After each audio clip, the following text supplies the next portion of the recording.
Bugün burada Gayrettepe Emniyet Amirliği önünde bu açıklamayı yapmamızın nedeni 12 Eylül işkencehanelerinden birisi olmasıdır.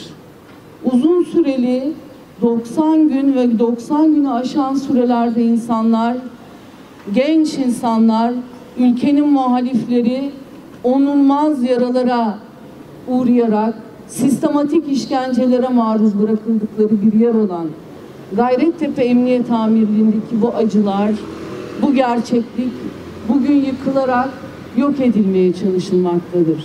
26 Haziran İşkenceye Karşı Mücadele ve İşkence Görenlerle Dayanışma Günü vesilesiyle 1970'li, 80'li hatta 90'lı yılların işkence merkezlerinden biri olan, içine girenin işkence izleriyle çıktığı ya da girip bir daha çıkamadığı 1. şube olarak bilinen ve 1994 yılı sonlarına kadar kullanılan, 2023 yılında da yıkılan Gayrettepe'deki İl Emniyet Müdürlüğü binasının bulunduğu yerdeyiz.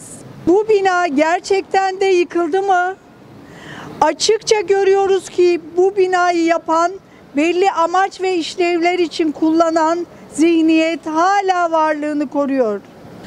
Abimin arabası bu yıkılan yerin bahçesindeydi ama burada olduğu inkar edildi. Hala inkar ediliyor. Bu çığlıklar buradan yükseliyor. Siz istediğiniz kadar onu yıkın, toprağa karıştırın ama o sesler durmuyor. O sesler burada yükseliyor. Bilinmesini istiyorum. İnsanlık onuru işkenceyi yenecek.